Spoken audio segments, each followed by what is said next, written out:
조일알미늄 주주분들 반갑습니다. 3월 31일 화요일, 오늘도 조일알미늄 종목 분석 바로 시작하겠습니다. 중동에서 날아온 드론 한 발이 글로벌 원자재 시장을 뒤흔들었습니다.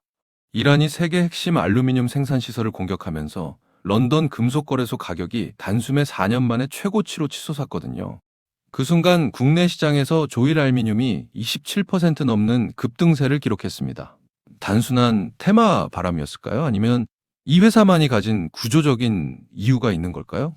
오늘 이 소식들이 중요한 이유와 앞으로 조일알미늄이 상승할 수밖에 없는 근거를 지금부터 명확하게 말씀드리겠습니다. 만약 전 세계 알루미늄 공장 중 핵심 하나가 하룻밤 사이 가동을 멈춘다면 어떨까요?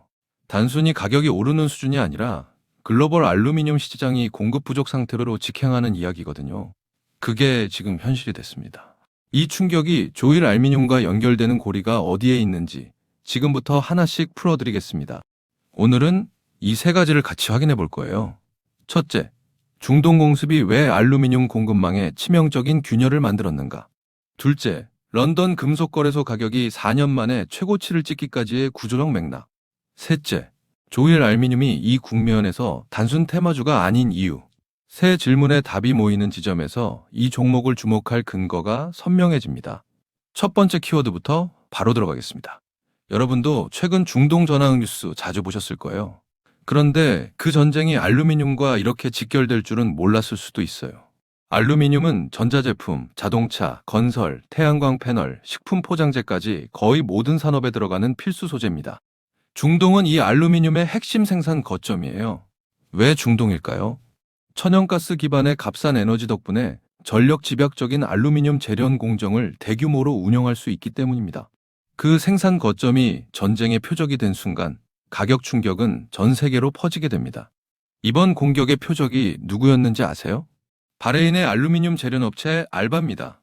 세계 최대 규모의 알루미늄 단일 재련소 중 하나예요. 알바는 이미 생산 능력의 19%를 가동 중단한다고 공식 발표했거든요. 이 숫자가 무슨 뜻일까요? 맥쿼리 그룹은 연간 80만 톤에서 90만 톤의 생산량 감소가 예상되며 이것이 글로벌 시장을 공급 부족으로 밀어넣기에 충분하다고 분석했습니다. 시장이 즉각 반응한 이유, 바로 이 공급 붕괴가 핵심이에요. 이게 얼마나 큰 얘기냐면요. 런던 금속거래소 알루미늄 선물 가격이 한때 톤당 3,492달러까지 치솟았습니다. 2022년 4월 이후 4년 만에 최고치거든요. 이 숫자가 의미하는 게 뭘까요? 단순히 가격이 오른 게 아니에요. 원자재 시장 전체가 이번 충격을 구조적 공급 문제로 판단했다는 신호입니다. 2월 28일 대이란 공습 직후에도 알루미늄 가격은 이미 약 10% 상승했거든요. 전쟁이 이어질수록 공급 불안도 이어진다는 걸 시장은 이미 가격에 새겨놓고 있는 겁니다. 그렇다면 이 가격 폭등이 조일알미늄에 어떻게 연결될까요? 이 회사의 사업 구조를 반드시 알아야 합니다. 조일알미늄은 알루미늄 아변이라는 단 하나의 사업 부문만 영위합니다. 광폭 아변 제품을 생산해 포일제, 핀제, 2차 전지 양극박제 등 다양한 용도로 공급하는 순수 아변 기업이에요. 이게 왜 중요할까요? 글로벌 알루미늄 공급이 줄면 이 회사가 보유한 재고와 생산 능력의 가치가 직접적으로 올라가기 때문입니다. 알루미늄 가격 상승이 실적에 곧바로 반영되는 순수 수혜 구조인 거예요. 조일알미늄이 특히 주목받는 이유는 여기에 하나가 더 있습니다. 2차 전지 양극박제라는 제품군이 그것이에요. 알루미늄 가격 상승이라는 단기 촉매 위에 배터리용 소재 공급업체로서의 중장기 포지셔닝까지 함께 부각되는 겁니다. 단기 불꽃 위에 중장기 연료가 얹히는 구조예요. 이 두 개가 겹치는 자리에서 이 종목의 아변 독주 논리가 완성됩니다. 여기서 한 가지 더 짚고 넘어갈 게 있는데요. 조일알미늄의 단일 사업 구조는 그 자체로 진입장벽이기도 합니다. 광폭 아변은 기술적 축적이 오랜 시간 필요한 영역이에요. 복합사업 대기업이 가격 상승만 보고 단기간에 뛰어들 수 없는 이유가 여기에 있거든요. 공급 쇼크 국면에서 실제로 제품을 공급할 수 있는 기업, 그 자리에 조일알미늄이 있다는 사실. 이게 이 회사의 구조적 경쟁력입니다. 물론 좋은 면만 있는 건 아니에요. 지정학 리스크 기반의 가격 급등은 속성이 다릅니다. 전황이 협상 국면으로 전환되거나 알바의 생산이 재개되면 알루미늄 가격은 빠르게 되돌림을 겪을 수 있어요. 이 리스크가 현실화되면 조일알미늄도 영향을 받을까요? 절대 아닙니다. 알바는 이미 불가항력을 공식 선언했고 호르무즈 해협 공급망 차질이 이어지는 상황입니다. 공급 회복까지는 시간이 필요하고 그 구간 동안 가격 강세는 지속될 가능성이 높아요. 두 번째 리스크도 살펴보겠습니다. 두 번째 리스크는 원가 압박 구조입니다. 알루미늄 아변 기업은 원자재를 사서 가공해 파는 구조이기 때문에 원자재 가격 상승이 판가에 얼마나 빠르게 전가되느냐가 관건이에요. 전가 속도가 늦으면 마진이 줄어들 수도 있거든요. 그렇다면 이 리스크 때문에 이 종목을 포기해야 할까요? 절대 아닙니다. 공급 차질이 구조적으로 지속되는 국면에서는 가격 전가력이 높아지고 재고 이익도 함께 반영됩니다. 이 두 힘이 마진을 지켜주는 역할을 하거든요. 자, 지금까지의 이야기를 딱 세 줄로 정리해 드릴게요. 공급 붕괴는 알바 생산 능력 19% 가동 중단, 연간 80만 톤 이상 공급 감소 우려가 현실화됐습니다.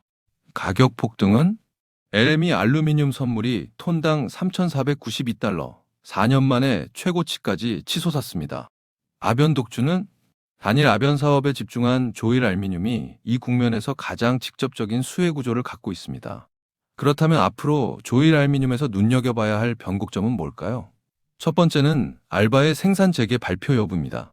이것이 확인되는 순간 알루미늄 가격 방향이 갈리고 그것이 조일 알미늄 주가의 단기 분기점이 됩니다. 두 번째는 2차 전지 양극박제 수주 흐름이에요. 공급 쇼크가 진정되더라도 배터리 소재 수주가 가시화되는 순간 조일 알미늄은 전혀 다른 논리 위에서 재평가를 받을 수 있거든요. 여러분, 이 두 신호를 반드시 기억해 두세요. 여러분, 오늘 조일 알미늄에 대한 모멘텀과 리스크 측면은 이쯤에서 설명을 드리겠고요. 지금부터가 굉장히 중요한 내용입니다. 여러분, 제가 지금부터 여러분들이 어디서도 들을 수 없는 엄청난 이야기 하나만 드려볼게요. 최근 삼성전자, SK하이닉스 많이 오른 거 다들 알고 계시죠? 시총 1위 삼성전자는 단기간에 무려 4배가 올랐고 20만 원 하던 SK하이닉스는 100만 원까지 무려 5배가 올랐습니다. 그런데 수많은 전문가들은 아직도 더 상승이 가능하다고 말합니다. 일단 많은 분들이 HBM 때문에 오른 거 아니야? 아직 더 오를 게 있어? 여기서 하나만 확실히 말씀드릴게요. 이 HBM 때문에 올랐다는 말, 반은 맞고 반은 틀렸습니다. 진짜는 아직 시작도 안 했어요. 지금 시장이 주목하는 건 HBM 그 너머에 있습니다. 지금 삼성이 수조 원대 자금을 쏟아붓고 있는 기술, 아마 들어보셨을 겁니다. 바로 유리기판입니다. 그리고 지금 시장에 알려지지 않은 어떤 한 기업이 유리기판의 게임 체인저로 조용히 떠오르고 있습니다. 이미 삼성의 막대한 자본이 이 기업으로 흘러들어가고 있고 AI, 반도체, 2차 전지까지 세 가지 테마가 동시에 엮여 있습니다. 최근 시장만 봐도 테마가 너무 빠르게 바뀌잖아요. 그런데 이 종목은 세 가지 테마가 동시에 묶여 있어서 꾸준한 상승이 가능하다는 겁니다. 그리고 지금 시점에서 가장 중요한 질문 하나 드려볼게요. 여러분, 지금 엔비디아, 인텔, 구글의 가장 큰 고민이 뭔지 아세요? AI 성능은 하루가 다르게 진화하고 있는데 문제는 그만큼 열도 어마어마하게 뿜어낸다는 겁니다. 성능이 올라갈수록 발열도 함께 올라가는데 기존 반도체 구조로는 이제 그 열을 감당할 수가 없는 거예요. 한마디로 성능의 한계가 아니라 열의 한계에 막혀버린 겁니다. 그래서 지금 엔비디아와 삼성이 긴밀하게 협력을 논의하고 있는 거고 AMD 수장까지 직접 방한한 겁니다. 그런데 여기서 이상한 점이 하나 있습니다. 삼성이 세계 최고 실력이라고 자부하는 이 기업의 주가는 아직 바닥입니다. 왜일까요? 세력들은 절대로 아무 때나 주가를 올리지 않습니다. 항상 남들보다 먼저 오랜 시간 매집을 하고 그 다음 재료가 시장에서 부각되기 시작할 때 그때부터 본격적인 상승세를 보여준 겁니다. 그런데 이 종목 같은 경우에는 유리기판이라는 초강력 재료를 가지고 있고 삼성의 거대 자금이 빠르게 들어가고 있기 때문에 한번 움직임이 시작하면 절대 이 가격대엔 못 산다는 겁니다. 그리고 소름 돋는 게 하나 더 있습니다. 제가 작년에 추천드렸던 원익홀딩스 기억하시죠? 똑같이 바닥권에서 횡보하며 장기 매집이 시작됐고 거래량이 본격적으로 튀어오르기 시작하더니 무려 8배 넘는 상승이 나왔습니다. 그런데 이 종목도 보면 어떻습니까? 바닥권에서 횡보하며 오랜 시간 매집이 진행됐고 거래량이 중간중간 강하게 튀어올랐습니다.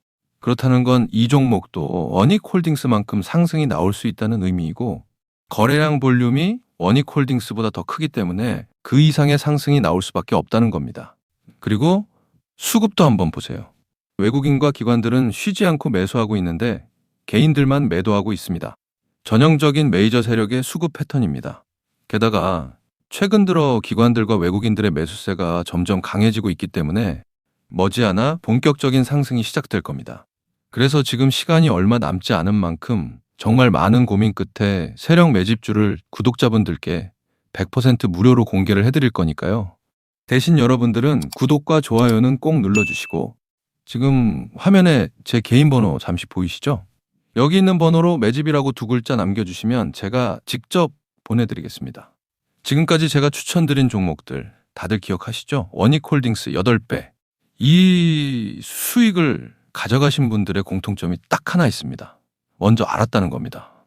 오늘 소개드리는 이 종목도 마찬가지예요. 차트는 이미 신호를 보내고 있고 외국인과 기관은 조용히 담고 있습니다. 이 기회를 놓치는 순간 지금 이 가격은 다시 오지 않습니다. 종목명과 목표가 그리고 매수 전략까지 정리된 자료를 저희 구독자분들께 바로 보내드릴 거니까요. 마지막으로 구독과 좋아요 이 두 가지만 눌러주시고 상단에 제 개인 번호로 매집이라고 두 글자 남겨주시면 제가 직접 보내드리도록 하겠습니다. 투자에서 수익의 차이는 결국 기회를 알아봤을 때 시도했느냐, 그냥 지나쳤느냐에서 갈립니다. 그러니까 저희 구독자분들은 이 기회 절대 놓치지 마시길 바라겠고요. 오늘 영상은 이쯤에서 마무리하고 저는 다음에 더 좋은 분석으로 다시 찾아뵙겠습니다. 감사합니다.